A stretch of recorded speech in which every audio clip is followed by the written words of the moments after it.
Hey listeners, I love making this podcast, and I think it's important work. I love sharing these conversations with you, but it takes time and money to make it happen. I need your help to keep making it and bringing you these conversations. Would you consider supporting this podcast with a monthly donation? Monthly supporters will receive bonus content and access to patron-only benefits through Patreon. You can go to the website, wdtatpodcast.com, and click on support to make a donation or sign up for the Patreon. Thanks for listening, and thanks for your support. In this episode, I talked to Tim Otto about being gay in Christian community, what we're afraid of, and finding love in so many places.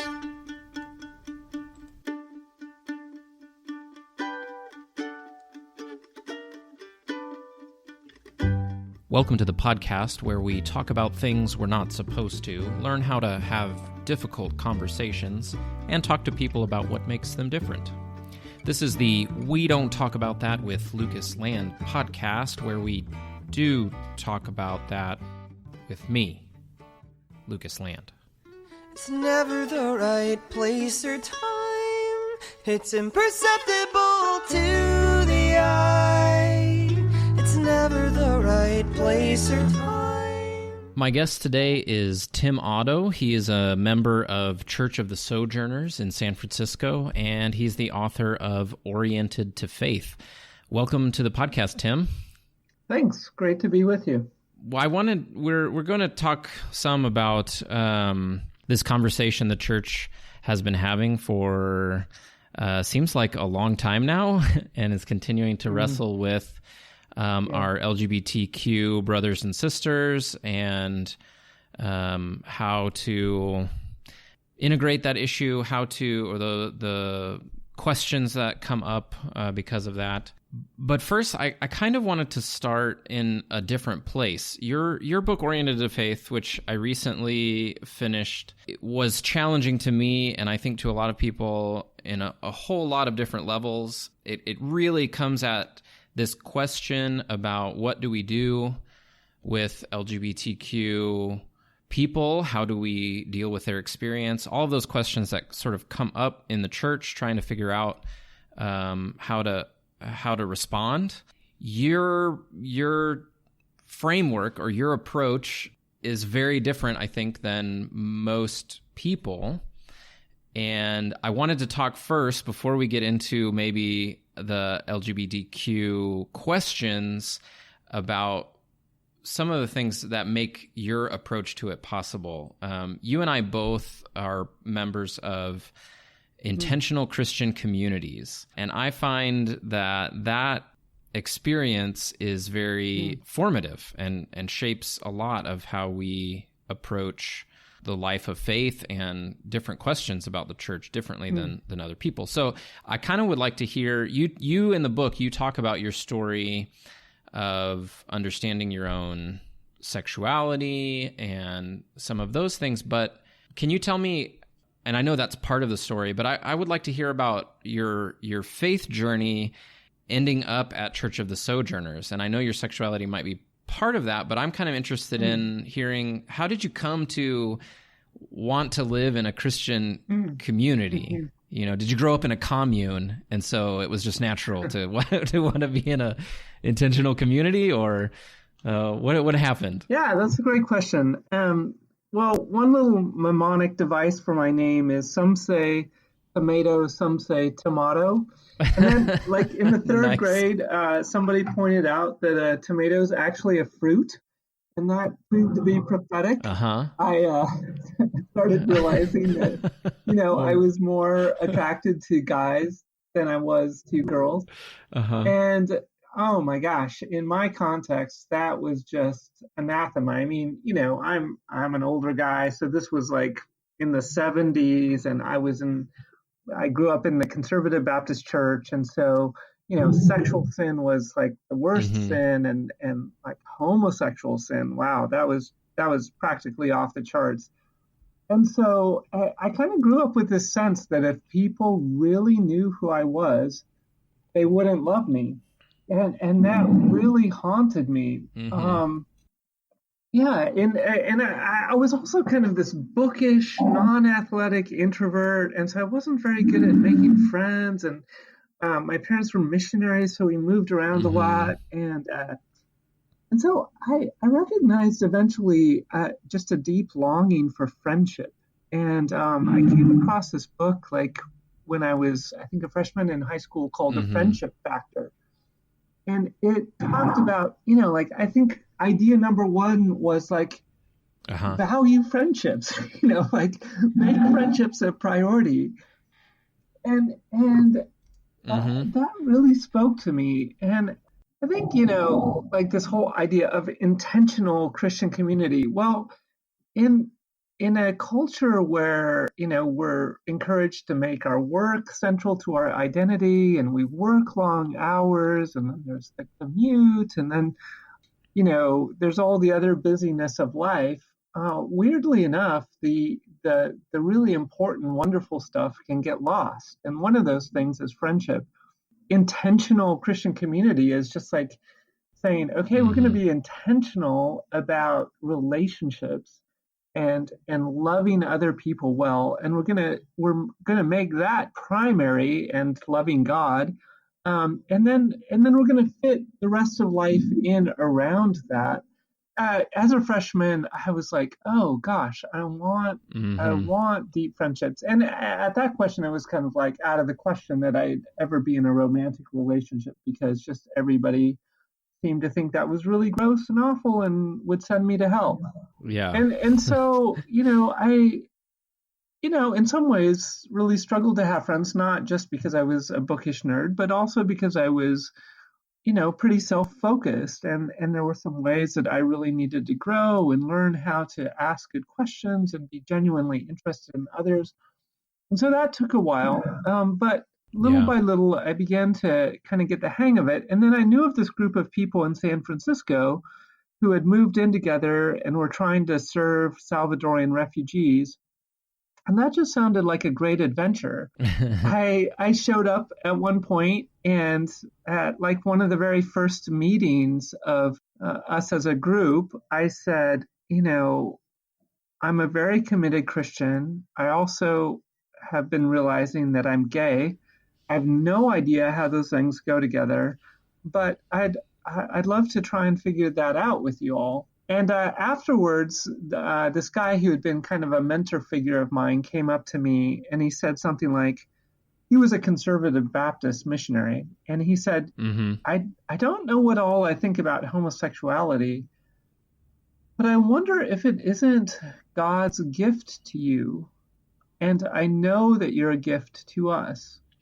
That just Mm-hmm. like rocked my world because up to that point, I had been basically trying to take this part of myself, my sexuality, and like, cut it out of my chest with a knife and light it on fire and get rid of Mm. it. Here was a new paradigm of like kind of curiosity, like, I wonder how God is at work Mm. in your life through this. And that just Yeah. really helped me begin a process of kind of compassionate curiosity towards myself of like, oh, maybe I'm not just I mean, I'm a sinner, but maybe I'm not just a sinner. And what is God doing, and Mm. how do I cooperate with God in this? And so that's how I landed in community, very much as part of a faith journey. And also, I think growing up gay, there was just so much shame, that to have a community around me who knew that part of me and welcomed me with love was just profoundly healing and helpful. One thing that, as you were sharing your story, that I notice comes up a lot on this Mm-hmm. podcast is this idea of curiosity, and I like the way you called it compassionate curiosity. Something about this, the intensity of relationships or the willingness to really enter deeply into each other's lives that Mm-hmm. happens in intentional communities where people are making some really deeper commitments to each other, I think makes that more possible. And I really love that is how you sort of start the book with this story of coming to Sojourners and saying, I'm gay and I don't know what that means, but I'd like to try and figure it out with you. And the response, that you shared, saying, I don't even know what to think about it, but that the question of needing to think about it and the person that's there bringing the question to the community and to that person is seen as a gift. That is such a radically different way to just start your story, right? To even start the process.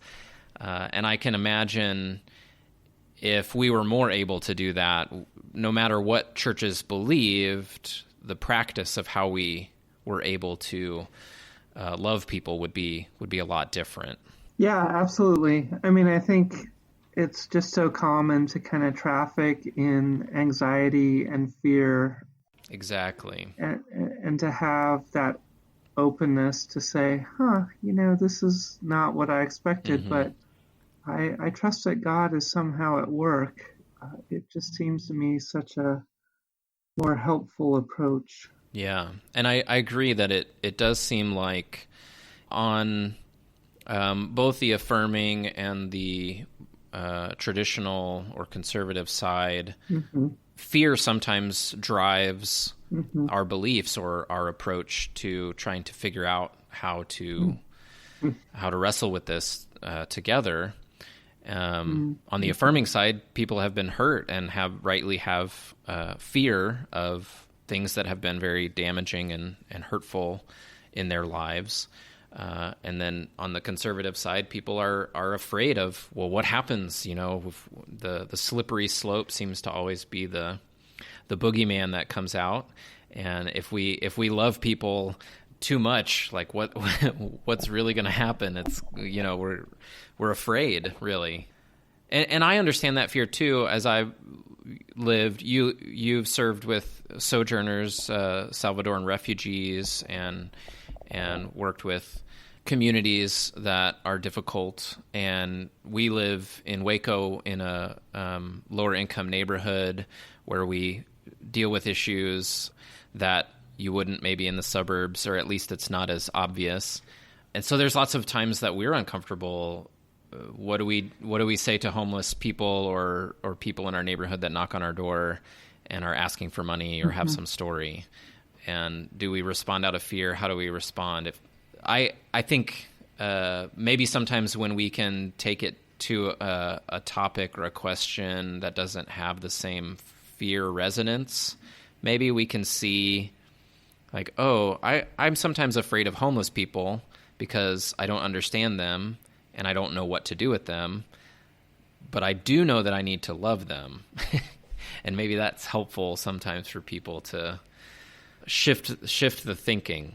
It kind of amazes me, Tim, that your story, both of coming to Sojourners and coming out and these things, is just so radically different than most people. And I want to, how do you think we can help import some of that to other churches, other communities? Not everything in intentional community translates really well to a place with pews, but what are some things practices maybe that you think make it possible for people to ask, what is God doing, rather than respond with fear? Yeah, so I think one of the things I've been realizing recently is just that we like thinking of ourselves as like intellectual, rational beings. And I've been reading Jonathan Haidt, who's got a book called The Righteous Mind, and he just makes this amazing case that we're primarily intuitive, emotional beings. And so kind of the picture he uses is that of like, we have emotional, intuitive elephant in us, and there's this tiny little rider on top who's our prefrontal cortex, our rationality. And so we really make a mistake by trying to dive into things from kind of a intellectual perspective when most things are really issues of the heart. Mm-hmm. And so one of the things that we've realized in community is just like when we're in a conflict, so often it just seems helpful to say, you seem really passionate about that. Can you tell me a story as to why that's the case? Mm-hmm. And so often a person can like offer a story, like in the LGBT conversation, somebody might be passionately affirming and you end up hearing a story about their sibling who they loved dearly and who was, Right. teased for being gay. Or, Mm-hmm. on the other side, there are stories as well. And as soon as we tell that story, I think we naturally respond to stories, and all of a sudden we feel empathy and compassion, and we can kind of get inside the other person's skin. And so that to me seems like it's been a real key to like getting beyond those reflexive fear barriers that we sometimes put up. Yeah. I know in our community, one of the things we did as we were talking together about this issue was we asked everyone to share their coming out story. And I love that that's a way of sort of leveling the playing field, right? Right. Those of us who identify as straight or heterosexual, we don't ever tell our coming out story, but we all have coming out stories. I distinctly remember around fifth grade, it's very vivid to me, having this dream about my babysitter. That was a sort of sexual dream. And it seemed to like awaken these desires, From that time on, I remember, okay, well, girls are very interesting to me. And I think about it a lot, right? And I like that it begins, everybody gets to tell their story, like you're saying. You hear people's stories, and it sort of begins to reduce this feeling of fear about something. But I think what you're saying, too, that's very important, is identifying what it is, what the fear is that's driving that need for a certain doctrine or position. There's something behind it. You tell in your book the story about a Thanksgiving where someone's mom has maybe passed away, and she had a favorite red tablecloth, and the siblings are battling over this red tablecloth because one wants it to be on the table because it means they're remembering their mother, and the other one doesn't want it to be on the table because it makes it very difficult for them to get through dinner. It brings up too many emotions, They're fighting over the tablecloth, but the tablecloth is not the thing that's the issue. And that's so important, but that takes some work, being able to, again, have this curiosity about what is it behind my fear of this question, this topic. And I think that's where we can ask those questions. Okay, I've done plenty of counseling in my life, and, one technique is to ask, well, what's the worst that could happen? Right? And so maybe it's asking, if you're in the traditional side, so if LGBT people are in our congregations, what's the worst that could happen? Well, we're going to have to figure out what to do with them instead of scaring them off. And that's scary, because that's harder than just not really being welcoming, and then you don't have to deal with it if they're not sticking around. So tell me just a little bit about the story of, so you go to Sojourners and say, I'm gay and I'm trying to figure this out, and get this incredible response that this is a gift and let's figure this out together.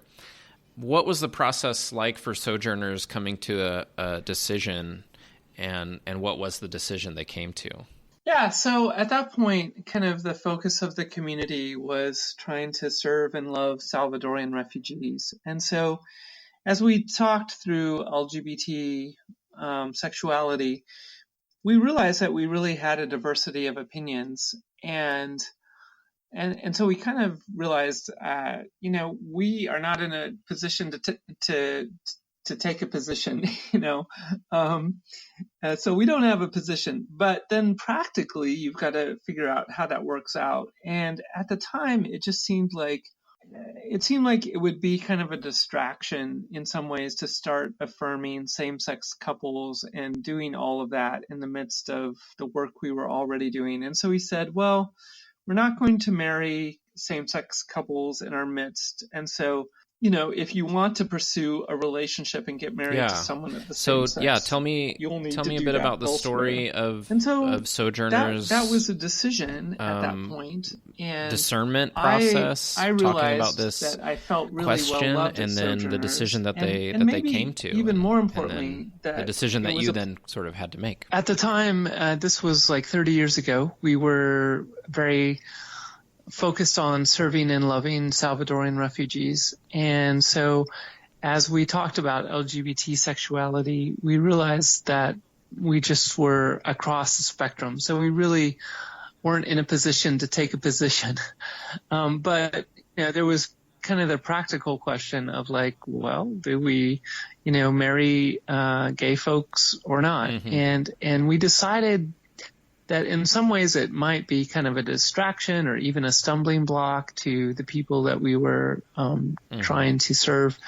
And so we decided to not marry same-sex couples. And so I kind of had a decision to make of like, do I want to pursue that? And if so, I would need to go elsewhere, or do I stay here at Sojourners? And I think the thing that was really compelling to me was, it was clear that I was loved, and that answered the question of, even though I'm gay, will people love me?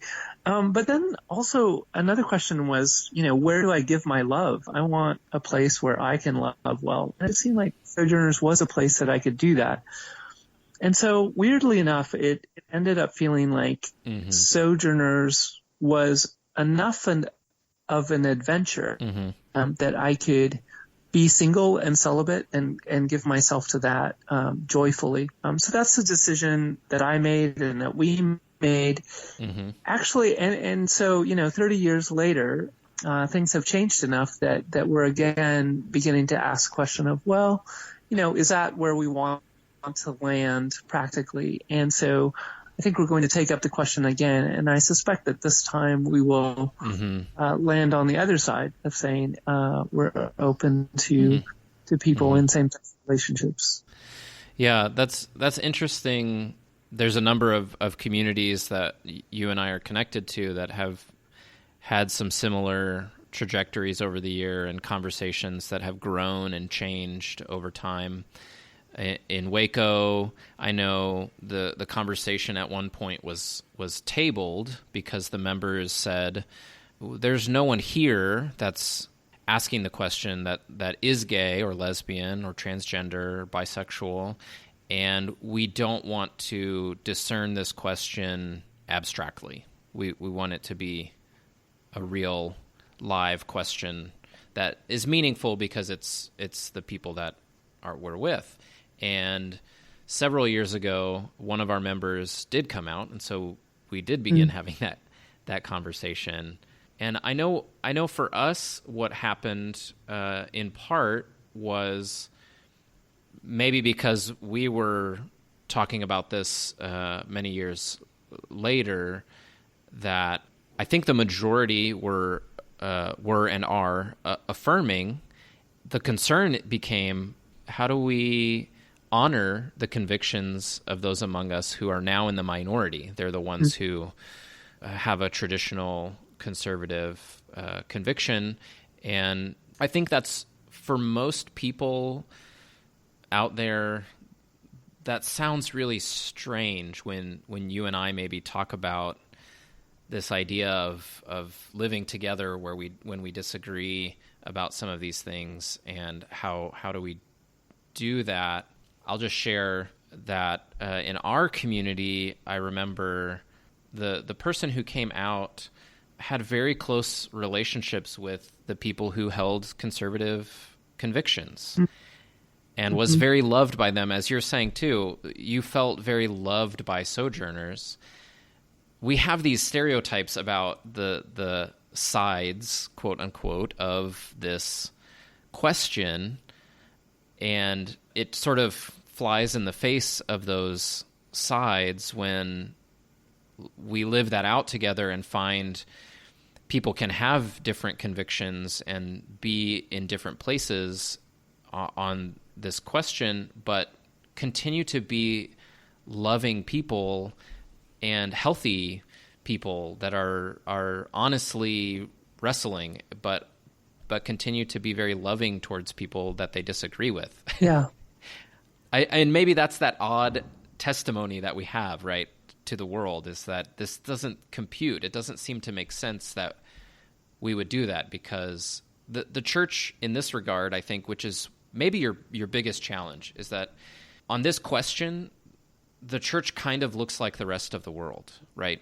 Generally, we divided and we form camps, and now we have affirming churches and non-affirming churches, and we all line up on our sides. And the experience I think that you and I have had in community challenges that, to say there is another way that's not lining up on sides and just doing battle. Yeah, wow, there's so much in what you just said. I'd love to talk for an hour about it, but maybe just a few little thoughts. Sure. I think the question is, like, what is the important witness of the church? Is it that, that the church has like some kind of hotline to God on all the key ethical issues of the day, and we have exactly the right answer, and so if you just huddle with us, you're going to be right about everything? Or is it that we actually really disagree about important things of substance, but in spite of that disagreement, we manage to love each other and live in unity anyway?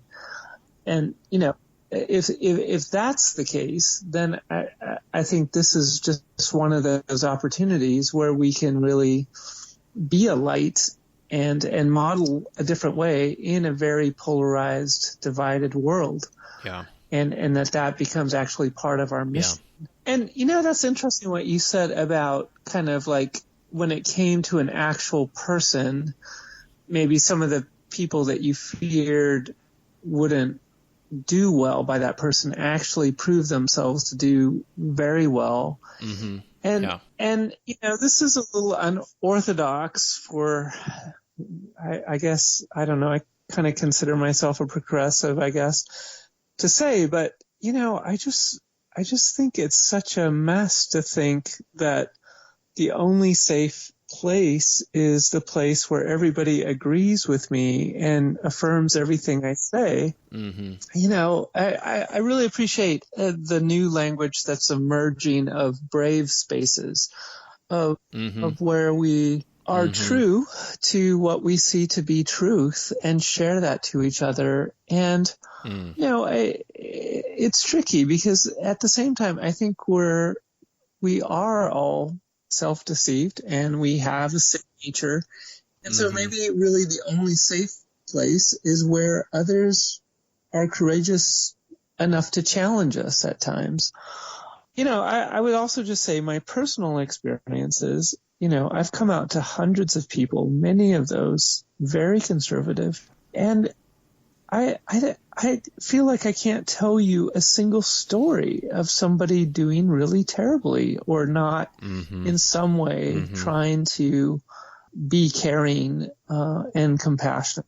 So I think when it comes down to actual relationships, sometimes it works out a lot better than people may fear. Yeah, and I think the other thing which you write about in the book is within the spaces of these communities you and I are a part of that have made certain commitments to each other.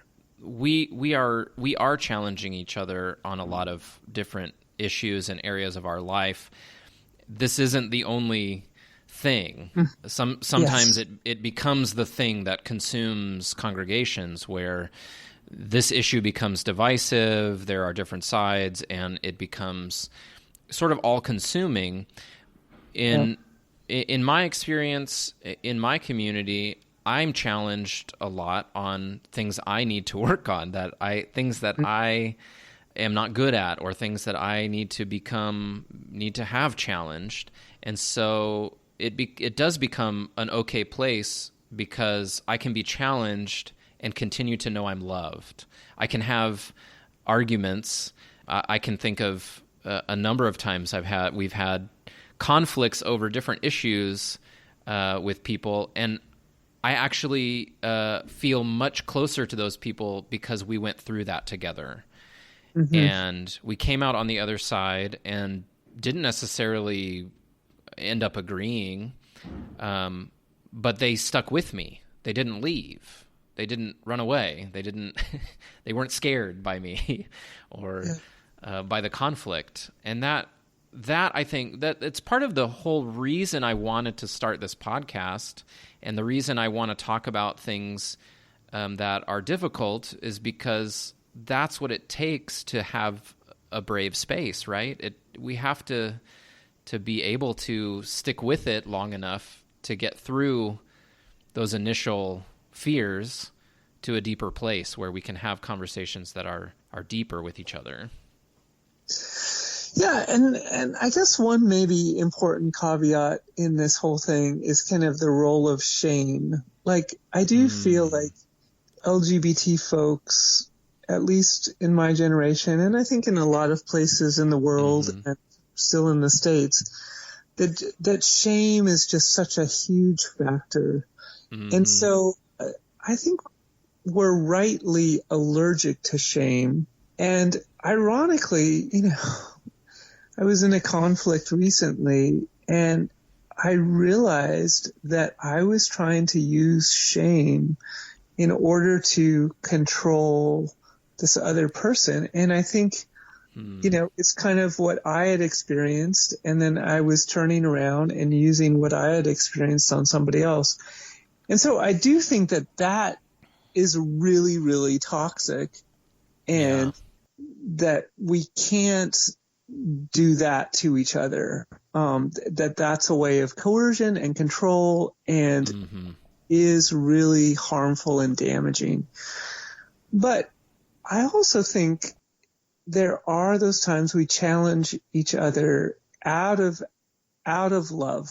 And I think when that happens from that motivation, you can tell the difference, and that there is a potential for good to come out of that when the motivation really is love, rather than control or, fear or whatever. Yeah, and I think too, LGBTQ people are not the only ones that experience shame. We all carry shame, and for many people, maybe that aren't asked to wrestle with their shame the way that LGBTQ people are, forced to somewhat by their own life experiences and needs. When we don't examine our shame, then we're probably acting out of it, and we're just, as you kind of, in your example about a conflict where you were realizing that you used shame on other people, I imagine that's probably what's happening in many cases, in many conversations. Our responses are unexamined. Our reasons, as we mentioned before, for why that red tablecloth is so important to us, whether it's on or off the table, there's things going on underneath the surface. It is about the ideas and the maybe scripture and theology and a lot of those things, but it's also not about that. It's also about a lot of other things that are underneath the surface. And I think that the gift, like Jack Bernard said to you, of LGBTQ people in our midst is that it is asking us to think about things that we are not required to think about by our own culture. Mm-hmm. So as I mentioned, we all told our coming out stories, that's for straight people too, right? That we all have stories of developing our own sexuality and identities, and we're not asked to tell those stories. Mm-hmm. And that's a loss for the rest of us. Mm-hmm. And the same with gender identity and a lot of other things. It's not, the gift is not necessarily that we all need to believe the same thing. The gift is that we are needing to wrestle and ask questions and think about things that we have chosen not to think about. And that needs to be seen as a gift by everyone. And I think that, as we said before, would definitely shift the way we talked about it. Yeah, and the conversation is not a cause for fear, but it's really an opportunity to drill down into those things that we actually care about. And so, I feel like because we mostly operate from our hearts rather than our heads, sometimes we have the head conversation and we talk and talk and talk and talk and talk about this, but nobody changes their opinion because it's really a heart issue. So then if you can find a way to get at the heart issues, like, for the conservative who says, well, I just don't think you're taking scripture seriously, or this is about the authority of the Bible, to not just dismiss that, but to say, I care about the authority of Scripture too. How do you see that working out? And are we a community that, takes the Sermon on the Mount seriously? Like what does it actually mean to take the authority of Scripture seriously and to drill down onto what people say are the core issues? Or, for the affirming person who says, well, to me, this is a justice issue. I just don't think it's fair. Like, I grew up wondering if people love me, and now you're telling me that I'm not allowed to enter into a lifelong love relationship. That feels really unfair. And, to take that seriously, like, what's that like to be told that, that's completely off limits to you? So anyway. You and I met in person. I knew of you and had met people from Sojourners, I think, previously. But we met in person at the Gay Christian Network conference in Houston. I'm not remembering what year, but that organization is now Q Christian Fellowship, just in case anybody tries to Google that. Probably still gets you there eventually. Which is an incredible, amazing event, one of the coolest things I think I've ever been a part of. And there's this time towards the end of the conference where they have open time for testimony, people that come and share things they've experienced during the conference and just give their testimony. And one testimony I remember in particular at that conference was a young man who got up and shared how he identifies as asexual, and so he didn't feel like he fit in very well in a lot of the spaces that were about your sexual orientation. But he went to this workshop for people who were more on the traditional. At the time, GCN used this language of side A and side B, and so they were the side B. Traditional side about celibacy, and he didn't identify as necessarily a conservative or side B person, but he said he felt like that was where he found his people at that conference. And it reminds me of what you're saying about friendships earlier, the ways that we have sort of only identified certain ways to relate to people, and we don't have good teaching and education and experiences of deep friendships. And that was something that really struck me, somebody that was on sort of looking for a place to belong and found with the conservative celibate workshop their people. And the other thing that it makes me think of is this talk I went to once in Waco with a brother from the Taizé community in France. And he came to a church in town and was sharing about Taizé and the brothers there, and they take vows of celibacy. And he spoke very clearly about his sexuality in terms of his relationship to God in a way that I had never heard before. He talked about, it has really stuck with me because the way he talked about the work of the brothers there was that the first thing that they try to do is, and it may take them years, is to spend time in prayer and listening and sitting with God, only trying to be loved by God. Nothing more and nothing less, because I've practiced centering prayer for a number of years off and on and do it very poorly, and I have a very difficult time sitting in centering prayer and really feeling loved by God. And when we talk about, you are talking about people coming from the affirming side, LGBTQ people saying, I want this loving relationship. I want to find, home. I want to find a place that I feel so loved. And the idea that it might take years just to really unpack this idea that God loves me, and that these celibate brothers were able to talk about love, God's love to them, fulfilling not just this sort of antiseptic kind of abstract love, but the erotic sexual part of them. And I still don't understand quite how that works, but the idea that God could be enough for every part of you, and it didn't mean you had to hide any part of you, just trying to sit with that.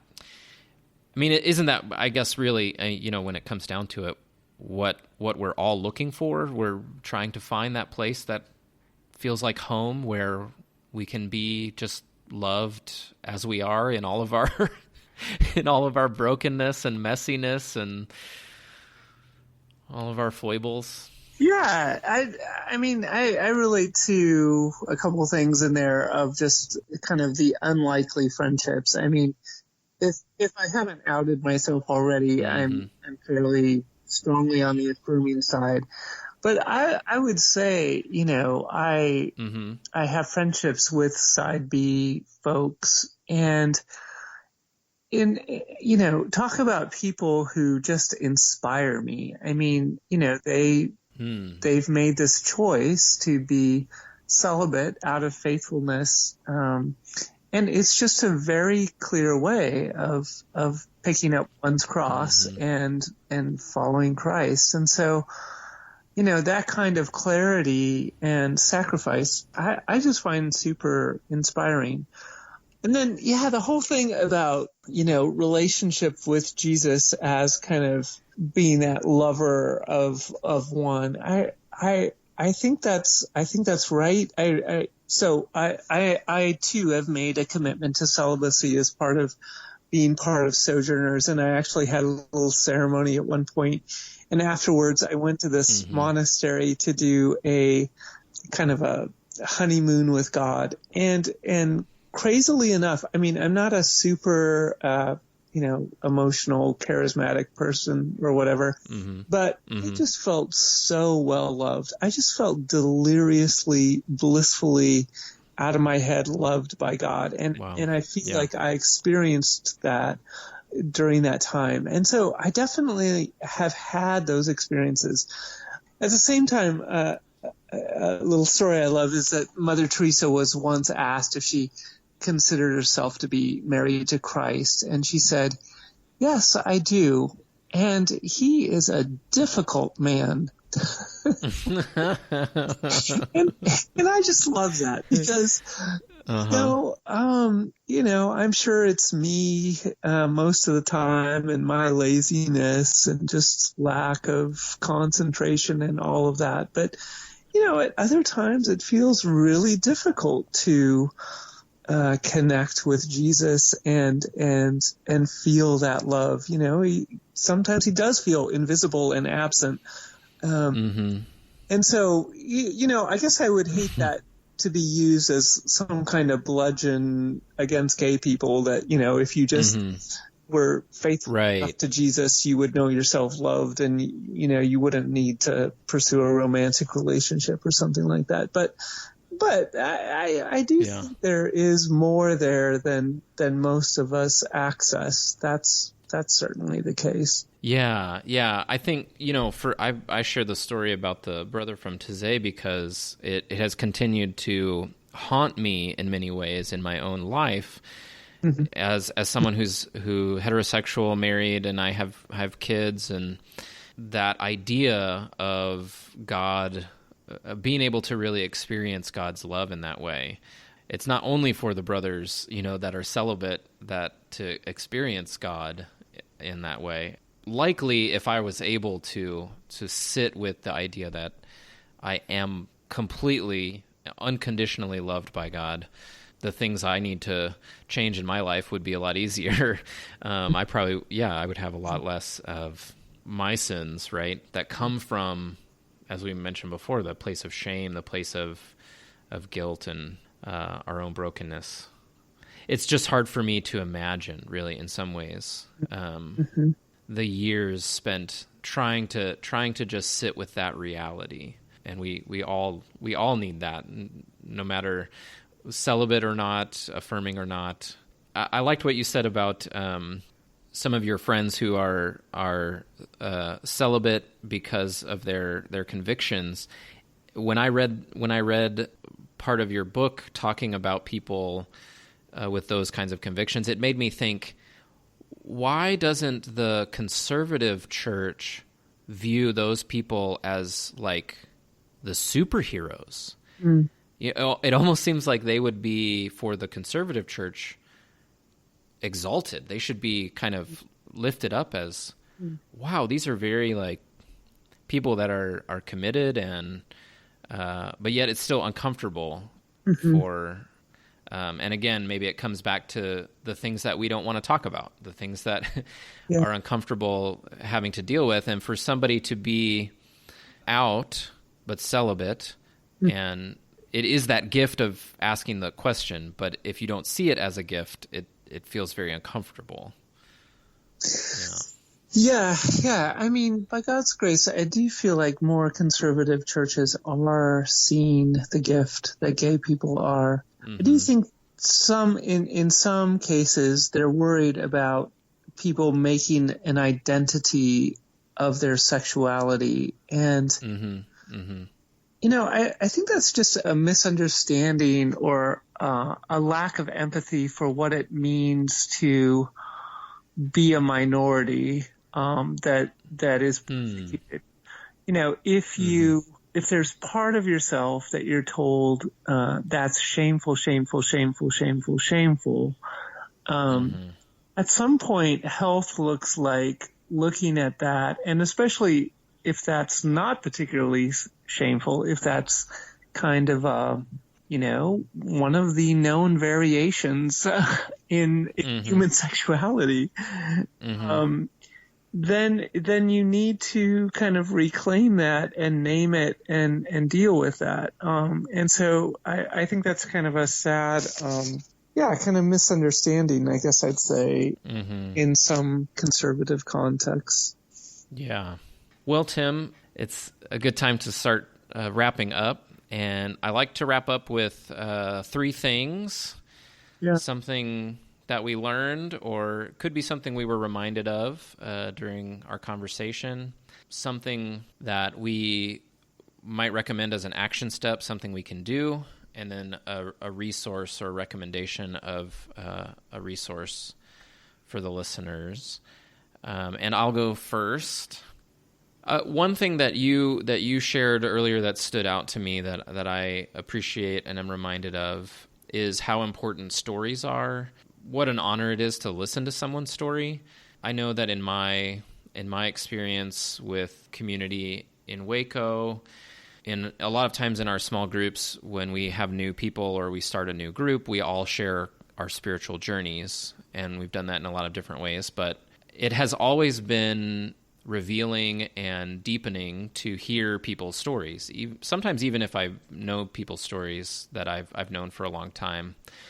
And sometimes that's been transformative. People that that annoyed me suddenly become revealed. I understand them in a different way, and they're not as annoying because now I kind of get where they're coming from, or I can understand what's behind some of their quirks and idiosyncrasies that maybe tend to rub me the wrong way. Sharing stories, and I guess that's also my action item, is to ask people their stories. And sometimes we can get drawn into debates and questions. I was reminded recently in a online conversation, using the word issue is triggering for some people in the LGBTQ community because it makes it about them as people in a way that depersonalizes them, right? You are an issue, and we talk about the LGBTQ issue instead of identifying them as people who have lives and stories. And so asking people about their story, as we maybe mentioned in a couple of different ways, takes the conversation from theoretical and abstract to, well, what's behind this for you? What is it that drives this for you? And what's your story on this particular topic? How did you get to where you are now? And why does it matter to you? Why is it important? And listening to those stories brings us to a different place. Yeah. And the resource that I will recommend is Oriented to Faith by Tim Otto. I've recommended it to alumni in my seminary recently. I think it's an excellent resource for churches. There's great discussion questions at the end of each chapter. It's very digestible, and it doesn't matter what side you're on or where you're at with questions about LGBTQ people in the church. You will find something that challenges you in the book, and that for me makes it just an excellent resource for any church to read and be asked the difficult questions that they need to wrestle with. Affirming, conservative, in between, third way, don't know, questioning. Read Tim's book. Thanks, man. Yeah. So Tim, what's something you learned or were reminded of? What's something people could do, and what's something you want to share that's a resource? Yeah, I really appreciated your story about the guy from Taizé talking about giving himself to experiencing the love of God for a couple years and doing that first before anything else. That just seems so brilliant to me. I just feel like that's a reminder that I need, and I suspect most of us need. I think of one saint, Saint Teresa of Lisieux. She was very young when she was in a monastery or a convent, and she, at the time, there was this kind of thing going on where Christians were giving themselves to be victims of God's justice. And so they were doing things like laying on beds of nails and kind of like seeing themselves as victims of God's wrath. And if enough of God's wrath got taken care of, that maybe, Christ would come back and all of that good stuff. And she basically said, that's not the heart of God. God's not like got tons of wrath that needs to be poured out. God is love. And so I'm going to give myself as a victim to God's love. And I'm just going to try and open myself to all the love that God has to give. And, the effect on her was just so remarkable that she died like in her early 20s and yet was almost immediately made a saint, because it was just so clear that what she was up to was A, true, but B, entirely transforming, blessing to not only herself, but to all of those around her. So, how many of us are actually intentional about just inviting God's love and kind of basking it? That's just so helpful. Yeah. Thanks for that. Yeah. So in action step, I think I want to try and remember to do that. So that's my action step. And then in terms of a resource, this is probably only for people in the U.S. at this point, unfortunately. But there's kind of a companion thing. I think of it as a companion thing to Oriented to Faith, which is it's basically a 3-day experience called Oriented to Love. And a friend of mine, Kristen, brings together 15 people from very different perspectives, and she tries to do a lot of what we talked about of like getting beyond just the intellectual arguments to really kind of the heart concerns of people and talking about those. And so she invites folks who are trans, she invites conservative pastors, she invites married gay people. It's just always a great mix of folks, and people always emerge just with way deeper understandings of themselves and their own sexuality, but also the experience of other people. And it's just a huge empathy builder. And yeah, I couldn't recommend it more highly. So yeah, that sounds amazing. To the web, you'll come up with it. Okay. Yeah, I'll add that to the show notes, and I'll add links to all of the things that we've mentioned during the show. Tim, thank you so much for taking the time to spend talking with me. It's been really wonderful and life-giving, and I've just enjoyed it so much, and feel like I've been challenged and hopefully given you some food for thought as well. And I just appreciate your perspective and your ability to share your testimony and your experiences in a way that is revealing of more and more of God's love. And I really love the phrase from Saint Therese of Lisieux that you mentioned, to be victims of God's love. So I hope that you and I can both be victims of God's love this week. Amen.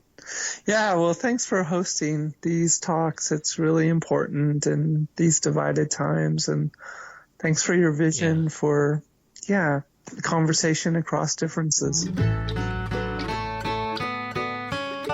Thanks for joining us today on We Don't Talk About That with Lucas Land.